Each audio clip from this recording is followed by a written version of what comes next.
Welcome to student. നമ്മൾ ഇന്ന് പഠിക്കാൻ പോകുന്നത് +2 ഫിസിക്സിലെ ഫസ്റ്റ് ചാപ്റ്ററിലെ ഒരു ക്വിക്ക് റിവിഷൻ ആണ്. സോ അതിന്റെ first part video already uploaded ആണ്. Electric field intensity at the equatorial point of an electric dipole ആണ് നോക്കുന്നത്. ഈ ടോപ്പിക് പൊതുവേ എല്ലാവർക്കും കുറച്ച് ഡിഫിക്കൽട്ട് ആയ ടോപ്പിക്കാണ്, പക്ഷെ ഇതിന്റെ കൺസെപ്റ്റ് മനസ്സിലായ വളരെ സിമ്പിൾ ആയ ടോപ്പിക്കാണ്. സോ നമുക്ക് തുടങ്ങാം. ആദ്യം ഇതിന്റെ ഡയഗ്രാം നമുക്ക് നോക്കണം. ആക്സിയലിന്റെ കേസിൽ നമ്മൾ എങ്ങനെയാണ് ഡയഗ്രാം വരച്ചത്? ഡൈപോൾ, അതായത് +q -q നമ്മൾ ഇവിടെ അസ്യൂം ചെയ്തിട്ട് പോയിന്റ് ഇവിടെയാണ് അസ്യൂം ചെയ്തത്. അതായത് ഒരേ ലൈനിലായിരുന്നു നമ്മൾ അസ്യൂം ചെയ്തിട്ടുണ്ട്. ഏതിന്റെ കേസിൽ? ആക്സിയലിന്റെ കേസിൽ. പക്ഷെ ഇവിടെ നമ്മൾ ആക്സിയൽ അല്ല, ഇവിടെ ഇക്വറ്റോറിയൽ ആണ്. ഇവിടെ വ്യത്യാസമുണ്ട്. ഇവിടെ നമ്മൾ എടുക്കുന്നത് എങ്ങനെയാണെന്ന് വെച്ചാൽ ഇത് -q, ഇത് +q, ഇതിനെയാണ് ഡൈപോൾ എന്ന് പറയാം. ഇതിന്റെ ഡിസ്റ്റൻസ് 2a ആയിട്ട് എടുക്കും. ഇവിടെ നമ്മൾ പോയിന്റ് അസ്യൂം ചെയ്യുന്നത് ഇവിടെയാണ്. P എന്ന് പറയുന്ന പോയിന്റ് അസ്യൂം ചെയ്തത് ഇവിടെയാണ്. ഇതൊരു പെർപെൻഡിക്കുലർ ഡിസ്റ്റൻസിലാണ് P എന്ന് പറയുന്ന പോയിന്റ് അസ്യൂം ചെയ്യുന്നത്. ഫൈൻ. ഇനി മുൻപിലത്തെ പോലെ തന്നെ ഈ -q ന്നും +q ന്നും ഇതിൽ കണക്ട് ചെയ്യുന്നു. -q ന്നും +q ന്നും P എന്ന് പറയുന്ന പോയിന്റിലോട്ട് നമ്മൾ കണക്ട് ചെയ്യുന്നു. ഡൈപോളിന്റെ സെന്ററും പോയിന്റും തമ്മിലുള്ള ഡിസ്റ്റൻസ് എന്തായിരുന്നു? ആക്സിയൽ എങ്ങനെയായിരുന്നു? ആ ഡൈപോളിന്റെ സെന്ററും ആ P എന്ന് പറയുന്ന പോയിന്റ് തമ്മിലുള്ള ഡിസ്റ്റൻസ് എന്തായിരുന്നു? d ആയിരുന്നു, സ്മോൾ d ആയിരുന്നു. ഇവിടെയും അതുപോലെ തന്നെ സ്മോൾ d തന്നെയാണ്. ഫൈൻ. ഇനി ഈ ഡൈപോൾ എന്ന് വൃത്തിയായി ശ്രദ്ധിക്കുക. ഇത് ഓവറോൾ ലെങ്ത് 2a ആണ്. നമുക്ക് ഇതിനെ സ്പ്ലിറ്റ് ചെയ്തിട്ട് a എന്ന് എഴുതാലോ. മനസ്സിലാവുന്നുണ്ട്? ഓവറോൾ ലെങ്ത് 2a ആണ്, നമുക്ക് സ്പ്ലിറ്റ് ചെയ്തിട്ട് a എന്ന് എഴുതാം. ഇവിടെയും അതുപോലെ തന്നെ ഇത് a, ഇതും a ആയിട്ട് നമ്മൾ സ്പ്ലിറ്റ് ചെയ്ത് എഴുതുന്നു. ക്ലിയർ അല്ലേ? അപ്പൊ ഈ ഡയഗ്രാം ഓക്കെ അല്ലേ? ഇനി നമ്മൾ ഇതിനെ ജസ്റ്റ് ഒന്ന് നെയിം ചെയ്യാം. ഇത് a, ഇത് b, ഇത് p. ക്ലിയർ? ഈ പോയിന്റിനെ വേണമെങ്കിൽ നമുക്ക് O എന്ന് നെയിം ചെയ്യാം. ഡൈപോളിന്റെ സെന്ററിനെ O എന്ന് നെയിം ചെയ്തു. അപ്പൊ P ആണ്, ഇത് A ആണ്, B ആണ്. ഡൈപോളിന്റെ സെന്റർ സ്മോൾ o ആയിട്ട് എടുത്തു. ഫൈൻ. ഇനി നമ്മൾ ഈ ഫസ്റ്റ് ട്രയാങ്കിളിനെ മാത്രം ഞാൻ ഇവിടെ ഒന്ന് റീഡ്രോ ചെയ്യുന്നത്. ഫസ്റ്റ് ട്രയാങ്കിൾ മാത്രമാണ് റീഡ്രോ ചെയ്യുന്നത്. നെയിം ചെയ്താൽ ചിലപ്പോൾ നിങ്ങൾക്ക് മനസ്സിലാവും. AOP ആണ് ഞാൻ ഇവിടെ റീഡ്രോ ചെയ്തിരിക്കുന്ന ട്രയാങ്കിൾ. ഫൈൻ. സോ നമുക്കറിയാം AO എന്ന് വെച്ചാൽ എത്രയാണ്? സ്മോൾ a ആണ്. OP എത്രയാണ്? സ്മോൾ d ആണ്. നമുക്ക് ഹൈപ്പോട്ടന്യൂസ് കണ്ടുപിടിക്കാം. എങ്ങനെ ഹൈപ്പോട്ടന്യൂസ് കണ്ടുപിടിക്കാം? മാത്സിൽ പൈത്തഗോറസ് തിയറം ഉപയോഗിച്ചിട്ട് നമുക്ക് ഹൈപ്പോട്ടന്യൂസ് കണ്ടുപിടിക്കാം. എന്താണ് equation? Hypotenuse square equal to base square plus altitude square. Hypotenuse square equal to base square plus altitude square അല്ലേ? ഇവിടെ ബേസ് എത്രയാണ്? a ആണ്. അപ്പൊ a square plus d square എന്ന് വരും. a square plus d square എന്ന് വരും. അപ്പൊ hypotenuse equal to root of a square plus d square എന്ന് വരില്ലേ? Hypotenuse square equal to a square plus d square എന്ന് വന്നു. അപ്പൊ hypotenuse equal to root of a square plus d square എന്ന് വരും. ഇനിയാണ് നിങ്ങൾ ശ്രദ്ധിക്കേണ്ട ഒരു കാര്യം. റൂട്ട് എക്സ് ആണെന്ന് വെക്കുക. റൂട്ട് എക്സിനെ നമുക്ക് x⁻² എന്ന് എഴുതാം. മനസ്സിലാവുന്നുണ്ടോ? റൂട്ടിനെ നമുക്ക് π/1/2 ആയിട്ട് എഴുതാം. ഇപ്പൊ റൂട്ട് y ആണെങ്കിൽ y⁻1/2 ആയിട്ട് നമുക്ക് എഴുതാം. ക്ലിയർ അല്ലേ? സോ ഇവിടെ നമുക്ക് root of a square plus d സ്ക്വയറിനെ എങ്ങനെ എഴുതാം? a square plus d square whole π/1/2 ആയിട്ട് എഴുതാം. a square plus d square whole π/1/2 ആയിട്ട് നമുക്ക് റെപ്രസെന്റ് ചെയ്യാം. ക്ലിയർ അല്ലേ? അപ്പൊ root of a square plus d സ്ക്വയറിനെ എങ്ങനെ എഴുതാം? a square plus d square whole π/1/2 ആയിട്ട് റെപ്രസെന്റ് ചെയ്യാം. ക്ലിയർ അല്ലേ? നമുക്ക് ഹൈപ്പോട്ടന്യൂസ് കിട്ടി. എത്രയാണ്? a square plus d square whole π/1/2 എന്ന് കിട്ടി. ക്ലിയർ അല്ലേ? അപ്പൊ ഞാൻ ഈ സ്റ്റെപ്സ് എല്ലാം വായിക്കട്ടെ. മനസ്സിലായിട്ടുണ്ടാവുമെന്ന് വിചാരിക്കുന്നു. ഈ സ്റ്റെപ്സ് എല്ലാം വായിക്കാം. ഫൈൻ. ഇപ്പൊ നമുക്ക് ഈ ഡിസ്റ്റൻസ് കിട്ടി. AP എന്ന് പറയുന്ന ഡിസ്റ്റൻസ് കിട്ടി. നമുക്ക് ഡയഗ്രാം നോക്കിയാൽ തന്നെ മനസ്സിലാവും. AP ഈക്വൽ ടു BP അല്ലേ? കാരണം ഒരേ ഡിസ്റ്റൻസ് D എന്ന് പറയുന്ന ഡിസ്റ്റൻസിൽ തന്നെയാണ് വെച്ചിരിക്കുന്നത്. അപ്പൊ BP എത്രയാണ്? a square plus d square whole π/1/2 ആണ്. സോ ഈ ഡയഗ്രാം വൃത്തിയായിട്ട് മനസ്സിലാക്കുക. അതിന് ഈ പറയുന്ന സൈഡ്സ് ആണ് ഞാനിപ്പോൾ കണ്ടുപിടിച്ചിരിക്കുന്നത്. ഇപ്പോഴും നമ്മൾ ഡെറിവേഷൻ സ്റ്റാർട്ട് ചെയ്തിട്ടില്ല. ഇനിയാണ് ഡെറിവേഷനിലോട്ട് പോകുന്നത്. സോ നമ്മൾ മുൻപിൽ ആക്സിയൽ കണ്ടുപിടിച്ച പോലെ ഓരോ ഇലക്ട്രിക് ഫീൽഡ് ഇന്റൻസിറ്റി, ഓരോ ചാർജ് മൂലമുള്ള ഇലക്ട്രിക് ഫീൽഡ് ഇന്റൻസിറ്റിയാണ് കണ്ടുപിടിക്കാൻ പോകുന്നത്. ആദ്യം E1 നമുക്ക് പോസിറ്റീവ് ചാർജ് മൂലമുള്ള ഇലക്ട്രിക് ഫീൽഡ് ഇന്റൻസിറ്റി E1 എന്നും നെഗറ്റീവ് ചാർജ് മൂലമുള്ളതിനെ E2 എന്നും എടുക്കാം. അതായത് ഈ പോസിറ്റീവ് ചാർജ്, അതായത് ഈ +q എന്ന് പറയുന്ന ചാർജ് Pയിൽ ഉണ്ടാക്കുന്ന ഇലക്ട്രിക് ഫീൽഡ് ഇന്റൻസിറ്റിനെ E1 എന്നും -q എന്ന് പറയുന്ന ചാർജ് Pയിൽ ഇൻഫ്ലുവൻസ് ചെയ്യുന്ന ഇലക്ട്രിക് ഫീൽഡ് ഇന്റൻസിറ്റിനെ E2 എന്നും നമുക്ക് ഡിനോട്ട് ചെയ്യാം. സോ E1 ഈക്വൽ ടു എങ്ങനെ എഴുതാം? നമ്മുടെ equation 1/4πε0 q divided by r square ആണ്. q divided by r square ആണ്. r എന്ന് വെച്ചാൽ എന്താണ്? ഡിസ്റ്റൻസ് അല്ലേ? ഇവിടെ +q ഉം p ഉം തമ്മിലുള്ള ഡിസ്റ്റൻസ് എത്രയാണ്? a square plus d square whole π/1/2 അല്ലേ? സബ്സ്റ്റിറ്റ്യൂട്ട് ചെയ്യാം. അപ്പോ a square plus d square whole power of 1/2. ഇതാണ് ആർ എന്ന് പറയും. നമുക്കിവിടെ ആറാണോ ആവശ്യം? നമുക്കിവിടെ ആർ സ്ക്വയർ ആണ് ആവശ്യം. സോ ഇതിൽ ഒരു ബ്രാക്കറ്റ് കൂടി ഇട്ടിട്ട് ഒരു ഹോൾ സ്ക്വയർ ഇടാം. ക്ലിയർ അല്ലേ? കാരണം ആർ എന്ന് പറയുന്നതാണ് a square plus d square whole power of 1/2. നമുക്കിവിടെ ആവശ്യം ആർ സ്ക്വയർ ആയത് കാരണമാണ് ഇതിന്റെ മുകളിൽ ഒരു 2 കൂടി ഇട്ടു. ക്ലിയർ അല്ലേ? ഇനി നിങ്ങൾക്ക് മനസ്സിലാവേണ്ട ഒരു കാര്യം, x power of 1/2 whole square ആണ് നോക്കി. X power of 1/2 whole square എന്ന് വെച്ചാൽ എന്താണ്? 2 ക്യാൻസൽ ചെയ്തിട്ട് എക്സ് ആണ്. y power of 1/2 whole square ആണ് നോക്കിയ 2 ക്യാൻസൽ ചെയ്തിട്ട് y ആണ്. മനസ്സിലാവുന്നുണ്ടോ? സോ ഇവിടെ a square plus b square whole power of 1/2 whole square നമുക്ക് എങ്ങനെ എഴുതാം? Equal to 1/4πε0 q divided by a square plus b square എന്ന് തന്നെ വരും. കാരണം എന്താണ്? ഈ 2 ക്യാൻസൽ ചെയ്യാലോ. സോ എന്ത് വരും? A square plus b square എന്ന് വരും. ഇത് ഇക്വേഷൻ നമ്പർ 1 ആയിട്ട് എടുത്തു. ഇത് ഇക്വേഷൻ നമ്പർ 1 ആയിട്ട് എടുത്തു. ദെൻ ഇനി നമ്മൾ സെക്കൻഡ് ഇക്വേഷൻ കൺസിഡർ ചെയ്യുകയാണ്. E2 എന്ന് പറയുന്ന സെക്കൻഡ് ഇക്വേഷൻ നമ്മൾ കൺസിഡർ ചെയ്യുകയാണ്. E2 എന്ത് വരും? ഇത് പ്ലസ് ക്യൂ മൂലം ഉണ്ടാവുന്നത് നമ്മൾ E1 ആയിട്ട് എടുത്തു. മൈനസ് ക്യൂ മൂലം ഉണ്ടാവുന്നത് E2 ആയിട്ട് എടുക്കണം. So E2 equal to 1/4πε0 minus q by r square ആണ്. അപ്പൊ ഇതേപോലെ തന്നെയല്ലേ a square plus d square whole power of 1/2 തന്നെയല്ലേ ഡിസ്റ്റൻസും. സോ ഇതേ ആൻസർ തന്നെയല്ലേ വരിക? A square plus d square എന്ന് തന്നെ വരും. സോ ഇത് ഇക്വേഷൻ നമ്പർ 2. ഇവിടെ ആകെ വ്യത്യാസം എന്താണ്? ഇത് പ്ലസ് ക്യൂ ആണ്, ഇവിടെ മൈനസ് ക്യൂ ആണ്. ഇത്ര മാത്രമേ വ്യത്യാസമുള്ളൂ. ഫൈൻ. ഇത് രണ്ടും കണ്ടുപിടിച്ചു. ഇനി നമുക്ക് ഇങ്ങനെ ഡയറക്റ്റ് ആയിട്ട് മുമ്പിലത്തെ കണ്ടുപിടിച്ച പോലെ ഡയറക്റ്റ് ആയിട്ട് ആഡ് ചെയ്യാൻ പറ്റില്ല. ഇവിടെ നമുക്ക് റിസോൾവ് ചെയ്യണം. രണ്ടായിട്ട് റിസോൾവ് ചെയ്യണം. സോ പി എന്ന് പറയുന്ന പോയിന്റ് എടുത്തു. സോ അതിന് ഞാൻ രണ്ടായിട്ട് റിസോൾവ് ചെയ്യാണ്. വൃത്തിയായി ശ്രദ്ധിച്ച് കാണണം, അല്ലെങ്കിൽ മനസ്സിലാവില്ല. ഫൈൻ. ഇതെന്താന്ന് വെച്ചാൽ ഇങ്ങനെ ചെയ്തിട്ട് താഴെ ഒരു ട്രയാങ്കിൾ പോലെ തന്നെ അസ്യൂം ചെയ്യുക. അതിന്റെ മുകളിലത്തെ പാർട്ട് മാത്രം ഞാൻ എടുക്കുന്നുള്ളൂ. ഈ പോയിന്റ് പി ആണ്.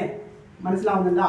സോ നമ്മൾ ഇത് ട്രയാങ്കിൾ ആണ്. ഇതിന്റെ മുകളിലുള്ള ഫിഗർ ആണ് ഞാൻ വരച്ചിരിക്കുന്നത്. ഈ പോയിന്റ് പി ആണ്. ഇതിനെ നമുക്ക് ഇങ്ങനെ റിസോൾവ് ചെയ്യാൻ വേണ്ടി പറ്റും. സോ ഈ പോർഷൻസ് എല്ലാം ഞാൻ മാച്ച് കളഞ്ഞിട്ട് ഇത് മാത്രമാണ് ഞാൻ എടുക്കുന്നുള്ളൂ. ഫൈൻ. ഇത് പി. ഇതെന്താണ്? ഇവിടെ നിന്ന് വരുന്നത് എന്താണ്? E1 ആണ്. സോ ഞാൻ ഇതിനെ E1 ആയിട്ട് എടുത്തു, ഇതിനെ E2 ആയിട്ട് എടുത്തു, ഇതിനെ E1 ആയിട്ട് എടുത്തു, ഇതിനെ E2 ആയിട്ട് എടുത്തു. ഇതിനെ ഞാൻ ഈ ലൈന് മാച്ച് കളയാണ്. സോ ഇങ്ങനെയാണ് നമ്മുടെ ഡയഗ്രാം. റിസോൾവ് ചെയ്യുന്ന ഡയഗ്രാം ഇങ്ങനെയാണ് വരിക. പ്ലസ് ക്യൂ മൂലമുള്ളത് E1 ആണ്. സോ ഇതിനെ എക്സ്റ്റെൻഡ് ചെയ്ത് നമുക്ക് എന്ത് കിട്ടും? E1 കിട്ടും. ഫൈൻ. ഇത് E2 അല്ലേ? അതാണ് ഇവിടെ എഴുതിയിരിക്കുന്നത്. ഇതിനെ എക്സ്റ്റെൻഡ് ചെയ്തിട്ട് നമുക്ക് മുകളിലേക്ക് വിട്ടത് E1 ആയിട്ട് എടുത്തു, താഴെ നിന്നുള്ളത് E2 ആയിട്ട് എടുത്തു. ഇതിനെ രണ്ടായിട്ട് റിസോൾവ് ചെയ്യാം. നമുക്ക് എങ്ങനെ അറിയാലോ? സൈൻ തീറ്റ കോസ് തീറ്റ എന്നുകൊണ്ട് രണ്ടായിട്ട് റിസോൾവ് ചെയ്യാം. സോ ഈ പെർപെൻഡിക്കുലർ വെർട്ടിക്കൽ ആയിട്ടുള്ളതിന് നമുക്ക് എങ്ങനെ എഴുതാം? E1 സൈൻ തീറ്റ, ഇത് E2 സൈൻ തീറ്റ. ഹൊറിസോണ്ടൽ ആയിട്ട് വരുന്നത് E1 കോസ് തീറ്റ, ഇവിടെ നിന്ന് ഹൊറിസോണ്ടൽ ആയിട്ട് വരുന്നത് E2 കോസ് തീറ്റ എന്ന് എടുക്കാം. ഫൈൻ. എങ്ങനെയാ റിസോൾവ് ചെയ്തതെന്ന് മനസ്സിലായ? വൃത്തിയായി ശ്രദ്ധിക്കണം. ഈ E1 അതായത് പ്ലസ് ക്യൂ മൂലമുള്ളതിനെ ഞാൻ മുകളിലോട്ട് എക്സ്റ്റെൻഡ് ചെയ്തു. അപ്പൊ ഇത് നമുക്ക് E1 ആയിട്ട് കിട്ടി. E2 നമുക്ക് താഴെ നിന്നുള്ളത് E2 തന്നെയാണ്, E2 ആണ്. സോ ഇതിനെ വെർട്ടിക്കൽ ആയിട്ടും ഹൊറിസോണ്ടൽ ആയിട്ടും രണ്ടായിട്ട് റിസോൾവ് ചെയ്തു. ആദ്യം വെർട്ടിക്കൽ ആയിട്ട് റിസോൾവ് ചെയ്യുമ്പോൾ സൈൻ തീറ്റ വരും, ഹൊറിസോണ്ടൽ ആയിട്ട് റിസോൾവ് ചെയ്യുമ്പോൾ കോസ് തീറ്റ വരും. സോ ഇത് E1 sine theta, E1 cos theta, E2 sine theta, E2 cos theta. Clear അല്ലേ? ഈ സൈൻ തീറ്റ എങ്ങനെയാണ്? ഈക്വൽ ആൻഡ് ഓപ്പോസിറ്റ് ആണ് ഡയറക്ഷൻ. ഇങ്ങനെയല്ലേ? Equal and opposite direction. So രണ്ടും എന്താണ്? ക്യാൻസൽ ആയി പോകും. നമുക്ക് എന്ത് മാത്രമേ ഉള്ളൂ? ഇവിടെ ഹൊറിസോണ്ടൽ കമ്പോണന്റ് മാത്രമേ ഉള്ളൂ. സോ നമുക്ക് എങ്ങനെ എഴുതാം? Overall electrical field intensity equal to E1 cos theta plus E2 cos theta. Clear അല്ലേ? ഇത് ഇക്വേഷൻ 3 ആയിട്ട് കൊടുക്കാം. ഇതുവരെ മനസ്സിലായോ? വൃത്തിയായിട്ട് മനസ്സിലായോ? ഡയറക്റ്റ് ആയിട്ട് നമുക്ക് ആഡ് ചെയ്തിട്ട് റിസോൾവ് ചെയ്യാൻ പറ്റില്ല. ഇവിടെ നമുക്ക് എങ്ങനെയാണ്? സൈൻ തീറ്റ കോസ് തീറ്റ പോലെ നമുക്ക് ചെയ്യണം. അതുകൊണ്ടാണ് overall electrical field intensity equal to E1 cos theta plus E2 cos theta എന്ന് എഴുതിയത്. ഇനി ശ്രദ്ധിക്കേണ്ട കാര്യം, ഇവിടെ E1 ഉം E2 തമ്മിൽ എന്താണ് ഒരു ബന്ധം? E1 ഉം E2 എന്താ ബന്ധം? Modulus of E1 equal to modulus of E2 അല്ലേ? മോഡുലസ് കണ്ടുപിടിക്കുമ്പോൾ സൈഡ് കൺസിഡർ ചെയ്യോ? ഇല്ല. മോഡുലസ് ഓഫ് -2 2 അല്ലേ? അതുപോലെ തന്നെ modulus of E1 equal to modulus of E2 തന്നെയല്ലേ? മനസ്സിലാവുന്നുണ്ടോ? നമ്മൾ സൈൻ ഇവിടെ ആകെ മൈനസ് മാത്രമല്ലേ വ്യത്യാസമുള്ളൂ, ബാക്കിയെല്ലാം സെയിം തന്നെയല്ലേ? അതുകൊണ്ട് നമുക്ക് ഇതിനെ ഇങ്ങനെ ജനറലി എങ്ങനെ ഡിനോട്ട് ചെയ്യാം? E1 ആയിട്ട് എടുക്കാം. Modulus of E1 equal to modulus of E2 equal to E1 ആയിട്ട് എടുക്കാം. ക്ലിയർ അല്ലേ? മനസ്സിലായില്ലേ? സോ നമുക്ക് ഇത് സബ്സ്റ്റിറ്റ്യൂട്ട് ചെയ്യാലോ. ഞാൻ മുകളിലത്തെ ഇക്വേഷൻ വായിക്കുകയാണ്. മുകളിലത്തെ വായിച്ചിട്ട് ഈ സാധനം ഞാൻ മുകളിലുള്ള ഇക്വേഷനിൽ സബ്സ്റ്റിറ്റ്യൂട്ട് ചെയ്യാം. ഫൈൻ. അപ്പോൾ E equal to E1 cos theta plus E2 cos theta അല്ലേ? സബ്സ്റ്റിറ്റ്യൂട്ട് ചെയ്യാം. E equal to E1 cos theta plus E2ന് നമുക്ക് എന്തെങ്കിലും സബ്സ്റ്റിറ്റ്യൂട്ട് ചെയ്യാം? E1 തന്നെ സബ്സ്റ്റിറ്റ്യൂട്ട് ചെയ്യാലോ. പ്ലസ് E1 കോസ് തീറ്റ എന്ന് വരും. E1 cos theta plus E1 cos theta എന്താണ്? 2E1 കോസ് തീറ്റയാണ്. ഈക്വൽ ടു 2e1 cos θ ആണ്. ക്ലിയർ ആവുന്നുണ്ടോ? അതായത് x1 പ്ലസ് എക്സ്, അതായത് എക്സ് പ്ലസ് എക്സിന് നമ്മൾ 2x എന്ന് എഴുതില്ലേ, അതുപോലെ തന്നെ e1 cos θ plus e1 cos θ 2e1 cos θ എന്ന് എഴുതി. ക്ലിയർ അല്ലേ? ഇതുവരെ മനസ്സിലായില്ലേ? ഇനി നമ്മൾ സബ്സ്റ്റിറ്റ്യൂട്ട് ചെയ്യാൻ പോവാണ് ഇക്വേഷനിൽ. ഈ പറയുന്ന ഇക്വേഷൻ, ഇതിന് ഇക്വേഷൻ നമ്പർ 4 എന്ന് കൊടുക്കാം. ഈ ഇക്വേഷൻ നമ്മൾ ഓരോ വാല്യൂസ് ആയിട്ട് സബ്സ്റ്റിറ്റ്യൂട്ട് ചെയ്യാൻ പോവാണ്. therefore e equal to നമ്മൾ ഓരോരോ വാല്യൂ സബ്സ്റ്റിറ്റ്യൂട്ട് ചെയ്യാൻ പോവാണ്. 2 into e1 എത്രയാണ്? e1 എന്ന് പറഞ്ഞാൽ നമ്മളവിടെ കണ്ടുപിടിച്ച വാല്യൂ e1 or e2 രണ്ടും സെയിം തന്നെയാണ്, ചാർജിലല്ലേ വ്യത്യാസമുള്ളൂ. 1 divided by 4 pi epsilon naught minus വരില്ല, ഇവിടെ പ്ലസ് ആണ് എടുക്കുക, q divided by a square plus d square മാത്രം വരും. ഇതാണ് നമ്മുടെ e1 എന്ന് പറയുന്നത്. കോസ് തീറ്റ എന്താണ്? കോസ് തീറ്റ എന്ന് വെച്ചാൽ എന്താണ്? സോ ഞാൻ ഈ പോർഷൻ വായിക്കുന്നുണ്ട് കോസ് തീറ്റ കണ്ടുപിടിക്കാൻ വേണ്ടിയിട്ട്. ഫൈൻ, ഇതാണ് നമ്മുടെ ആംഗിൾ ആയിട്ട് എടുക്കുക. ഇത് നമ്മുടെ തീറ്റ ആയിട്ട് എടുത്തു എന്ന് വെക്കും. ഇത് തീറ്റ ആയിട്ട് എടുത്താൽ നമ്മുടെ കോസ് തീറ്റ എന്ത് വരും? Cos theta equal to adjacent side by hypotenuse അല്ലേ? Cos theta equal to adjacent side by hypotenuse ആണ്. Sine theta equal to opposite side by hypotenuse ആണ്. രണ്ടും മാറിപ്പോകരുത്. Cos theta equal to adjacent side by hypotenuse. ഇവിടെ adjacent side ഏതാണ്? A ആണ്. A by hypotenuse ഏതാണ്? ഈ മോളത്തിയല്ല ഹൈപ്പോട്ടിന്യൂസ് എന്താണ്? A square plus b square whole power of 1/2 ആണ് നമ്മുടെ ഹൈപ്പോട്ടിന്യൂസ് എന്ന് പറയാ. അപ്പൊ കോസ് തീറ്റ എന്ത് വന്നു? A divided by a square plus b square whole power of 1/2. Substitute ചെയ്യാം. A divided by a square plus d square whole power of 1/2 എന്ന് വന്നു. ക്ലിയർ അല്ലേ? ഇതുവരെ മനസ്സിലായോ? 2e1 cos θ, 2 into e1 into cos θ. ഇതുവരെ okay അല്ലേ? Substitute ചെയ്യാം നമുക്ക്. അപ്പൊ ഞാൻ ഈ താഴെയുള്ള എല്ലാം വായിക്കുകയാണ്, ഈ കോസ് തീറ്റ വായിക്കുകയാണ്. ഫൈൻ. സോ എഗെയിൻ നമുക്ക് സബ്സ്റ്റിറ്റ്യൂട്ട് ചെയ്യുന്ന മുമ്പ് ഒരു കാര്യം നിങ്ങൾ ആലോചിക്കണം. X into x power of 1/2 എന്താണ്? എക്സ് പവർ ഓഫ് 3/2 ആണ്. അതെങ്ങനെയാണ് കിട്ടിയത്? എക്സിന്റെ പവർ എത്ര? 1 ആണ്. So X power of 1 into x power of 1/2 X power of 3/2 എങ്ങനെ കിട്ടിയത്? 1 പ്ലസ് 1/2 എത്രയാണ്? 3/2 ആണ്. അതായത് ഈ രണ്ടെണ്ണം സെയിം ആണെങ്കിൽ മോളിലുള്ള പവേഴ്സ് തമ്മിൽ ആഡ് ചെയ്തിട്ടാൽ മതി. ഫൈൻ. അപ്പൊ നമുക്ക് അത് ഇവിടെ അപ്ലൈ ചെയ്യാലോ. കാരണം ഇവിടെ പവർ 1 ആണ്, ഇവിടെ പവർ 1/2 ആണ്. A square plus d square ആണ്, ഇവിടെയും a square plus d square ആണ്. സബ്സ്റ്റിറ്റ്യൂട്ട് ചെയ്യാലോ. അപ്പൊ e equal to 2 into 1/4 epsilon naught q ഉണ്ട്, ഒരു എ ഉണ്ട് കേട്ടോ. Q a divided by a square plus b square whole power of 3/2 എന്ന് എഴുതാലോ. മനസ്സിലാവുന്നുണ്ടോ? കാരണം ഈ പവർ 1 ആണ്, ഇവിടെ 1/2 ആണ്. സോ രണ്ടും കൂടി ആഡ് ചെയ്തു പവറിൽ 3/2 കിട്ടി. ഫൈൻ. ഇനി നമുക്കറിയാം നമ്മുടെ dipole moment P equal to 2AQ അല്ലേ? Dipole moment P equal to 2AQ അല്ലേ? സോ നമ്മൾ സബ്സ്റ്റിറ്റ്യൂട്ട് ചെയ്യാണ്. P equal to 2AQ. 2 ഉണ്ട്, A ഉണ്ട്, Q ഉണ്ട്. നമുക്ക് ഡൈപോൾ മൊമെന്റ് സബ്സ്റ്റിറ്റ്യൂട്ട് ചെയ്യാലോ. സബ്സ്റ്റിറ്റ്യൂട്ട് ചെയ്യാം. therefore E equal to 1/4 epsilon naught P divided by A square plus B square whole power of 3/2 എന്ന് എഴുതി. ക്ലിയർ അല്ലേ? ഒന്നും ചെയ്തിട്ടില്ല. ജസ്റ്റ് ഈ പവർ 2AQന് പകരം നമ്മൾ എന്ത് സബ്സ്റ്റിറ്റ്യൂട്ട് ചെയ്തു? P എന്ന് പറയുന്ന ഡൈപോൾ മൊമെന്റ് സബ്സ്റ്റിറ്റ്യൂട്ട് ചെയ്തു. ഇത് ഇക്വേഷൻ നമ്പർ 5 ആയിട്ട് എടുക്കാം. ഫൈൻ. ഇതുവരെ മനസ്സിലായില്ലേ? ഇനി നമ്മൾ ശ്രദ്ധിക്കേണ്ട വളരെ ഇമ്പോർട്ടൻറ്റ് സ്റ്റെപ്പാണ്. ഈ പറയുന്ന എ എന്ന് പറയുന്നത് ഡിനെ കമ്പയർ ചെയ്യുമ്പോൾ വളരെ വളരെ ചെറിയ വാല്യൂ ആണ്. എ എന്ന് പറഞ്ഞാൽ ഡൈപോളിന്റെ പകുതി ലെങ്ത് ആണ്. ഡി എന്ന് പറഞ്ഞാൽ ഡൈപോളും പി എന്ന് പറയുന്ന പോയിന്റ് തമ്മിലുള്ള ലെങ്ത് ആണ്. So a is very much less than when comparing to d. So നമുക്ക് എന്ത് ചെയ്യാം? എനെ നമുക്ക് നെഗ്ലെക്ട് ചെയ്ത് ഒഴിവാക്കാം. എ ഒഴിവാക്കാം. സോ ഇതിന്ന് എ ഒഴിവാക്കി എന്ത് വരും? Equal to 1/4 epsilon naught P divided by d square whole power of 3/2. Equation number 6. D square, കാരണം എ പോയപ്പോൾ d square whole power of 3/2 ആയില്ലേ? ഫൈൻ. ഇനി മോളത്തെ ഇക്വേഷൻ വായിക്കട്ടെ.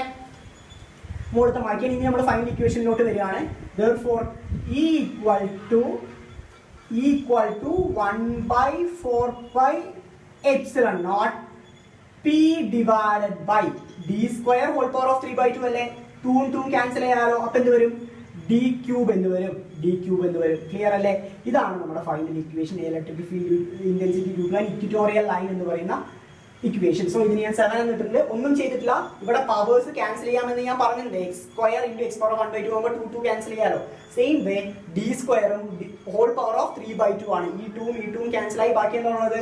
ഡി ക്യൂബ് മാത്രമാണ്. സോ ഡി ക്യൂബ് സബ്സ്റ്റിറ്റ്യൂട്ട് ചെയ്തു. അപ്പോൾ overall electric field intensity E equal to 1/4πε0 p divided by d cube. ഇത് വളരെ ഇമ്പോർട്ടന്റ് ആയിട്ട് റിവിഷൻ ആണ്, പല തവണ പരീക്ഷകൾ ചോദിച്ചാണ്.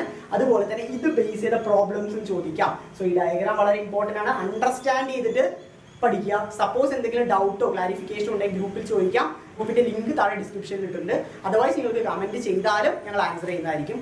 Okay, thank you.